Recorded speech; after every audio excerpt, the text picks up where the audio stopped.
Systems पढ़ेंगे हम। आपको पता है आपके बहुत सारे सिस्टम है, जिस तरह आपका जीआईटी एक सिस्टम है, आपका आँख का एक सिस्टम है, ऑर्गन जिस तरह हो गया, ठीक है। ऐसे ही आपका ब्लड वेसल्स का एक सिस्टम है, ठीक है। बाकी भी बहुत सारे सिस्टम्स हैं। हाँ, इनको अलग अलग पढ़ेंगे। हमने ये पढ़ना है कि जिस तरह फॉर एग्जाम्पल के तौर पे हम स्टार्ट करने लगे CNS सेंटर, इस पे कौन कौन सी दवाइयाँ इफेक्ट करती हैं और कैसे इफेक्ट करती हैं, ये आज हम सारा पढ़ेंगे, ठीक है। अच्छा, तो आज का हमारा जो फार्माकोलॉजी का जो टॉपिक है वो है नर्वस सिस्टम, ठीक है, नर्वस सिस्टम, ठीक। इसके बारे में आज हम पढ़ेंगे। देखो बच्चों, इंसान अल्लाह ताला ने क्या बनाया है, अशरफुल मखलूक़ात बनाए हैं। सिर्फ किस बेस पे कि अल्लाह ताला ने उनको ब्रेन दिया है, एक नर्वस सिस्टम दिया है, ठीक है, दिमाग दिया है, जिसकी वजह से वो सोच सकते हैं, ठीक है। सोच के अपनी प्रॉब्लम्स की सोल्यूशन निकाल सकते हैं। जानवर ऐसा नहीं करते। आप किसी भी जानवर को लो ना, जहाँ आप उनको छोड़ोगे, उनका काम है सिर्फ खाना खाना, ठीक है, फीसिस पोटी करना वो समझ लो, ठीक है, और सेक्स करना। इसके अलावा उनका कोई काम नहीं, उनको जैसे भी माहौल में रखो वो रह लेंगे। लेकिन इंसान ऐसा नहीं है। अल्लाह ताला ने इंसान को सोचने समझने की क्या दी है, बहुत एक अजीम एक नेमत दी है, ठीक। आपको फॉर एग्जांपल के तौर पे आप बाहर बैठे हो ना, ठीक है, तो गर्मी लगेगी तो आप किधर आ जाओगे, अंदर आ जाओगे, अंदर आके फ़ैन ऑन कर लोगे, ठीक है, ये एक वो है, ठीक। उसके बाद अगर आपको कोई प्रॉब्लम आती है तो आप हमेशा उसकी सोल्यूशन में जाते हो, ठीक है। ये अल्लाह ताला ने एक समझो नेमत दी है इंसान को सोचने समझ के। और ये किस लिए पॉसिबल है, ये बच्चों पॉसिबल है आपके नर्वस सिस्टम की वजह से, ठीक है।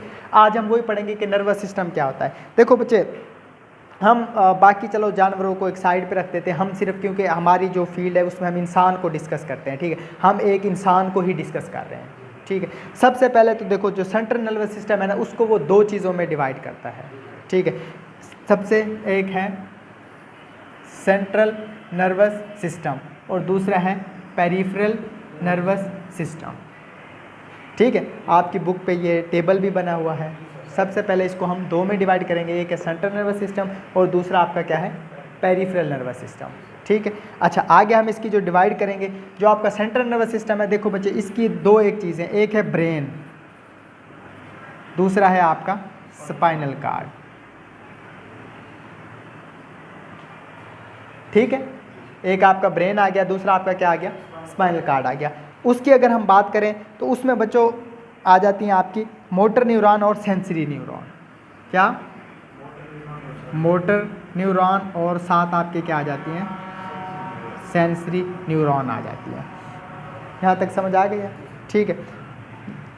सेंट्रल नर्वस सिस्टम था, उसको हमने दो में, ब्रेन है आप सबका हायर सेंटर, ठीक है। इसने आपके सारे के सारे जो चीज़ें वो क्या करनी होती हैं, कंट्रोल करनी होती है, ठीक है। आपका ब्रेन ही एक कहते हैं ना आपको कंट्रोल कर रहा होता है, ठीक है। अच्छा, स्पाइनल कार्ड को एज ए हम ब्रिज के तौर पे भी काम करता है, मतलब नीचे से जो सारी सेंसेशन आती हैं उसको ब्रेन तक पहुंचाता है और ब्रेन से कोई पैगाम आता है उसको कहाँ पहुंचाता है, नीचे तक पहुंचाता है। इसको हम एज ए ब्रिज भी ले रहे होते हैं, ठीक है।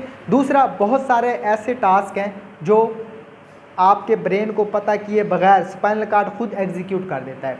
एक एग्जांपल आप लोगों ने 10th में पढ़ी थी, क्या थी कि जब भी आपका पाँव किसी गर्म या सुईदार जगह पे जाता है तो वो फ़ौरन पीछे आपका पाँव हो जाता है। आपके ब्रेन को बाद में पता चलता है कि यार यहाँ कांटा है या यहाँ चीज़ गर्म है, ठीक है। वो स्पाइनल कार्ड खुद ब खुद एग्जीक्यूट कर देता है, वो ब्रेन को बाद में भेज रहा होता है, पहले खुद अपनी एग्जीक्यूशन कर रहा होता है, ठीक है। अच्छा, ये हो गया। अब इनकी डिटेल हम ना आगे पढ़ लेंगे, इसलिए मैं क्योंकि एनाटॉमी में आप लोगों ने ये पढ़ा हुआ है कि ब्रेन में कौन सी चीज़ें होती हैं, ठीक है। उसके 3 मेन पार्ट होते हैं, fore brain, hide brain, mid brain, फिर उसके काफ़ी सारी चीज़ें होती हैं। आपका हेमिस्फीयर होता है, थैलेमस होता है, हाइपोथैलेमस, उन बहस में हम नहीं पढ़ रहे, ठीक है।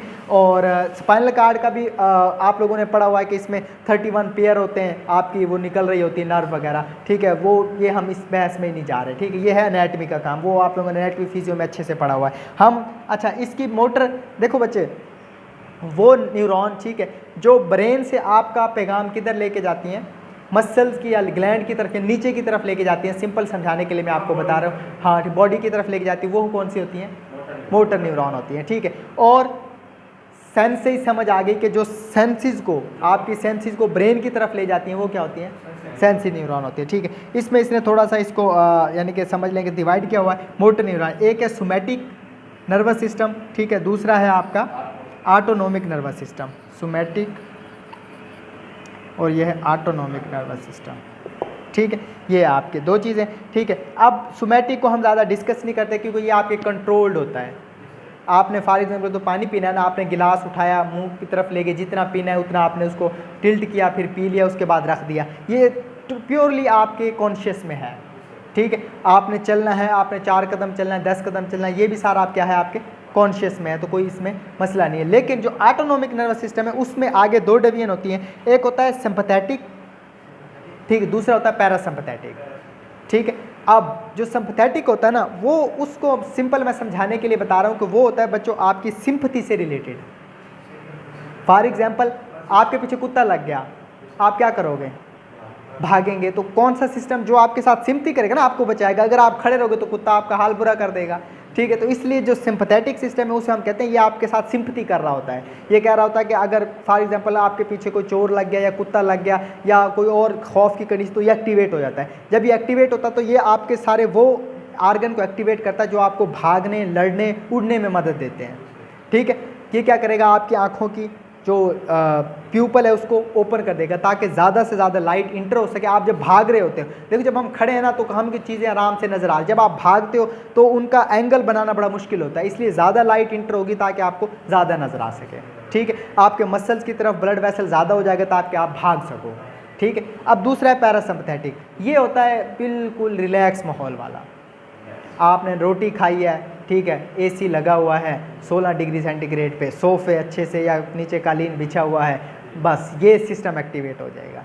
ये क्या करेगा, ये आपको सोने क्या आएगा, बस सोते रहो। मसल से ब्लड खींच लेगा, किधर ले जाएगा, आपके पेट की तरफ ले जाएगा ताकि जो आपने खाया है उसको क्या किया जा सके, अब्जॉर्व किया जा सके।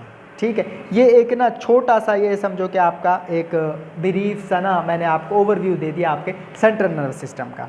ठीक है, इससे रिलेटेड बच्चों अगर आपका कोई क्वेश्चन हो तो मुझे बता दो। ठीक, ये क्लियर है। ये वैसे मैंने ज़्यादा एक्सप्लेन इसलिए भी नहीं किया क्योंकि ये आप एनाटॉमी में भी पढ़ चुके हो और फिजियोलॉजी में भी पढ़ चुके हैं। ठीक है, तो इसलिए हम इसको ज़्यादा वो नहीं कर रहे। अच्छा बच्चों, आगे आज हम पढ़ते हैं। देखो बाकी चीज़ें ना, देखो इसने खुद ही एक्सक्लूड कर दी हैं। आपका सेंट्रल नर्वस सिस्टम को भी निकाल दिया, पेरिफेरल को भी निकाल दिया, सिर्फ इसने क्या लिया है, आपका ऑटोनॉमिक नर्वस सिस्टम को लिया है। ठीक है, वो था एक ब्रीफ सा ओवरव्यू देने के लिए। मेन जो है वो ये है ऑटोनॉमिक नर्वस सिस्टम।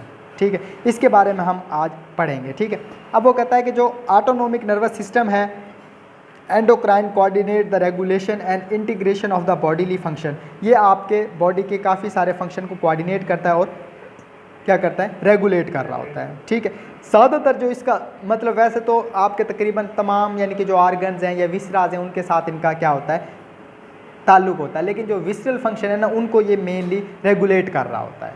ठीक है, तो इसलिए हम इसको क्या कहते हैं, इनवॉलंटरी नर्वस सिस्टम। मतलब हमारा कोई भी कंट्रोल इस पर नहीं है। फॉर एग्जांपल जब यानी कि आपका जब भागने के लिए आप यानी कि आपका दिल पे आपका कंट्रोल नहीं है।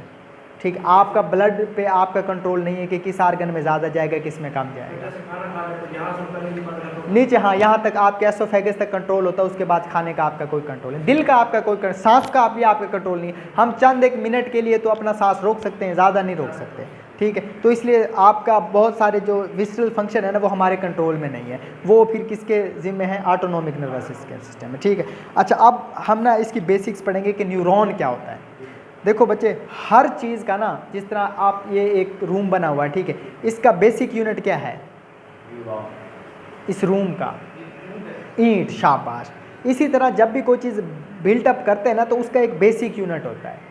ठीक है, तो इसी तरह आपका जो सारा सेंट्रल नर्वस सिस्टम है ना उसका जो basic structural and function unit है ना उसको हम क्या कहते हैं, न्यूरॉन कहते हैं। Simple is that. ठीक है, यहाँ मैं आपको लिख भी देता हूँ, न्यूरॉन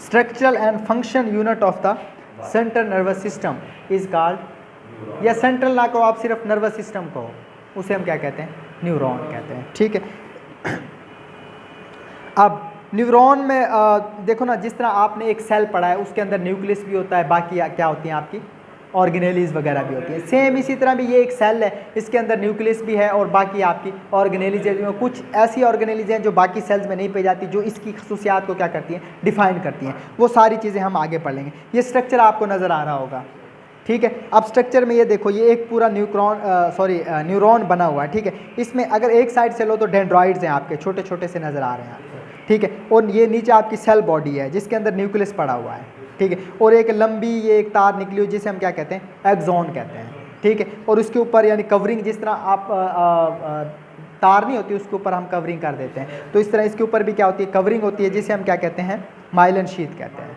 ठीक है। ये जिन सेल से मिलकर बनी होती है उन्हें शिवॉन सेल्स कहते हैं, ठीक है। ये साथ साथ आप देख लेना, ये सारी चीज़ें आपको नज़र आ रही हैं, ठीक है। अच्छा, अब वो कहता है कि हम न्यूरॉन को दूसरे सेल से कैसे क्या कर सकते हैं, डिफ्रेंशिएट कर सकते हैं। उसके 2 पॉइंट उसने दिए हुए। एक तो ये है कि इसके जो एक्सॉन्स या डेंड्राइड है ना, उनमें ब्रांचेज होती हैं। बाकी आपको नॉर्मल सेल या तो गोल नज़र आएगा या चौरस नज़र आएगा, ठीक है। लेकिन इसका जो सेल्स है ना, इसके ब्रांचेज होंगी, ठीक है। दूसरा है neuron doesn't have the centrosome, it can not undergo the division. देखो बच्चों, याद रखना, जो नर्व सेल है ना वो डिवाइड नहीं होता। आपका हाथ कट जाता है, इवन कि आपकी बोन भी टूट जाती है, तो आपने देखा होगा कि 3-4 माह के अंदर वो नहीं बन जाती है, रेप्लिकेट कर जाती है, उनमें डिवीजन होती रहती है। लेकिन आपकी बॉडी के 2 ऐसे सेल्स हैं जो कभी भी रेप्लिकेट नहीं होते। एक है आपकी लेंस का सेल्स, आँख का जो लेंस है वो एक दफ़ा ख़राब हो गया फिर ख़त्म, बस फिर नया डलवा सकते हो आप, चीज़ें आई हुई आर्टिफिशियल, ठीक है। और ऐसी नर्व है, अगर आपकी नर्व कट गई तो थोड़ी बहुत तो कर जाती है, लेकिन हम उसको ना के बराबर ही समझते हैं, तो वो दोबारा नहीं हो सकती, रिकवर नहीं हो पाती, ठीक है, अगर कट गई है तो। इसलिए आपने देखा होगा जिनका एक्सीडेंट हो, स्पाइनल कार्ड की अगर रीढ़ की हड्डी में कोई कट लग जाए, वो बेचारे फिर कभी खड़े नहीं हो पाते, वो ऐसे ही आपके पड़े रहते हैं, ठीक है।